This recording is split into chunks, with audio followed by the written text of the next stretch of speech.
Alexa, turn on the TV. Alexa, play tech Singh videos on YouTube.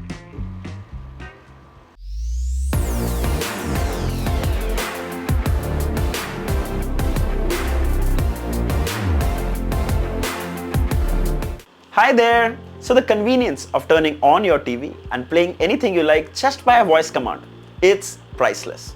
And it's all thanks to the all-new third generation Fire TV Cube.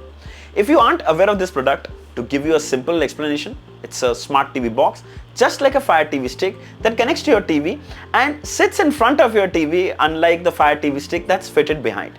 Plus, it's got Alexa voice control, hands-free, and with a built-in speaker, port connectivity, and lot more. First, I'd like to clear out a misconception that smart boxes and smart TV sticks are only for non-smart TVs. Well, at one point it was, but not anymore. Because sometimes smart TVs don't have all the apps, they lack most of the smart features, and they usually get slow and laggy over time. So that's where the Fire TV Cube comes in. Makes your smart TV even smarter. This is the third generation. It's obviously an upgrade from the second generation. We'll briefly even be comparing the two side by side. Fun fact, we had reviewed the second generation. If you'd like to see that video, you'll find the link in the description. So without further ado, let's quickly unbox the new Cube. We'll see how it looks, how it performs, so you can decide if you should buy it or not. Let's begin. So here is the retail box packaging. It comes with the all new design. You can see it comes with the 556 on board. On the left are the contents of the box. On the right are some of its key features. Some more info which I'm not going to read, of course, it's very fine print.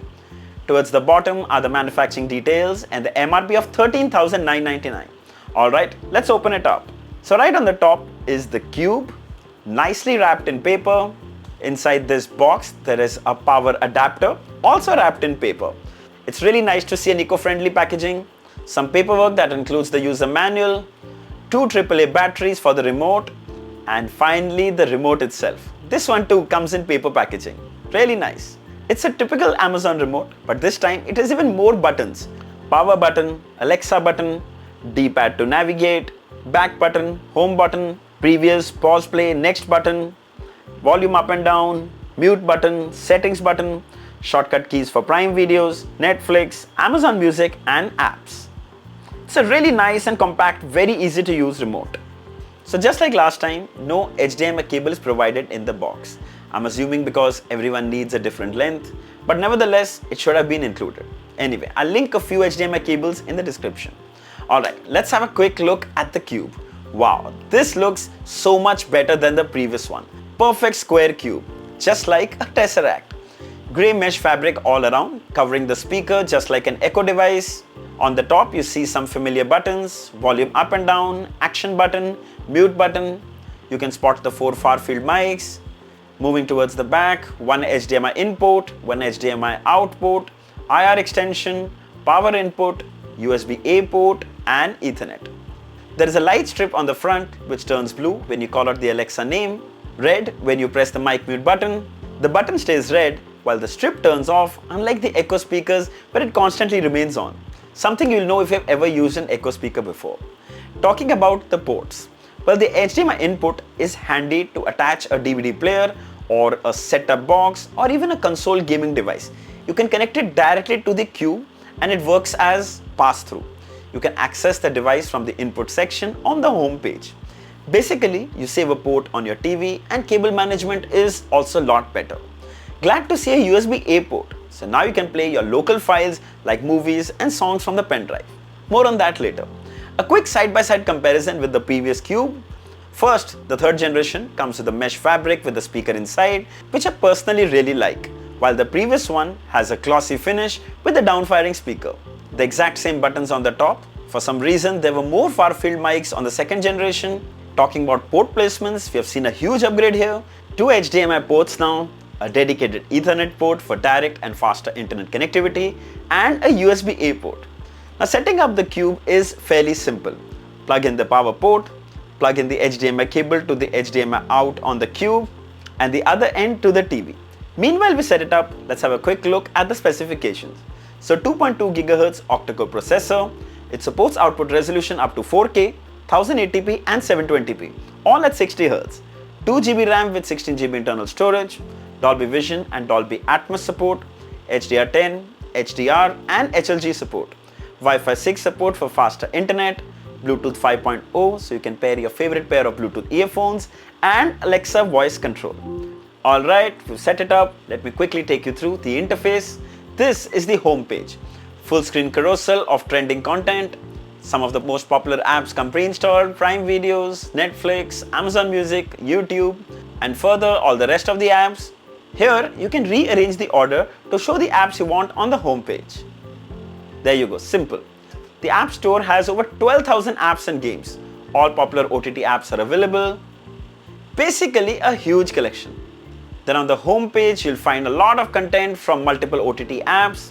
I must say, the user experience is super snappy with extremely smooth animations. Not even a hint of lag. I'm not surprised considering the chipset used on the Fire TV Cube is actually faster than the Fire TV Stick 4K Max. It just flows. You'll love it. Also, something that I really love about the Fire TV OS is user profile. So everyone in your family will have a personalized experience. Like I like watching Netflix, so you can find it on my home page, while my wife doesn't use it, so she can remove it from the apps row. The continue watching list is also personalized, and even content recommendations change accordingly. You can even set a parental lock for your child. Basically, a TV experience customized for everyone. The box also supports Dolby Vision and Atmos. You can find tons of content on Netflix and Prime Videos. You can spot the Dolby logo on some of the supported content. And here's how it looks. There you go. Very clear. Movie watching experience at its best. But remember, the experience will vary depending on the TV's capabilities as well. If you're an Amazon Prime fan, you are in for a treat. It's superbly optimized on the Cube. Obviously because it's their own app. It's very smooth and so snappy. Here too, you can find Dolby Vision and HDR content. Here you can see we're playing a movie with Ultra HD tag at the bottom. 4K videos stream flawlessly. Now most Android TVs come with Chromecast support, but the Fire TV Cube comes with Miracast. So if you go into the display settings, enable display mirroring, you can mirror your Android devices to the TV. But still, a slight delay can be noticed. We also played a video on our phones and it played perfectly on the screen. One of the biggest upgrades from its predecessor is that this third generation comes with a USB-A port. So now we plugged in our pen drive and you can easily browse the content. You can play 4K videos without any problem. And all popular formats like MKV, MP4, MOV, AVI, they all work perfectly fine. Now overall the user experience is very identical to the Fire TV Stick 4K Max. But what makes it stand out from the rest is Alexa hands-free voice control. I'll demonstrate it, but I'll mute the Alexa word so that it doesn't wake up your Echo devices. So firstly you can turn on or turn off the TV by voice. Alexa, turn on the TV. Then you can ask it to play a specific TV show or movie from any OTT app. Alexa, play Friends from Netflix.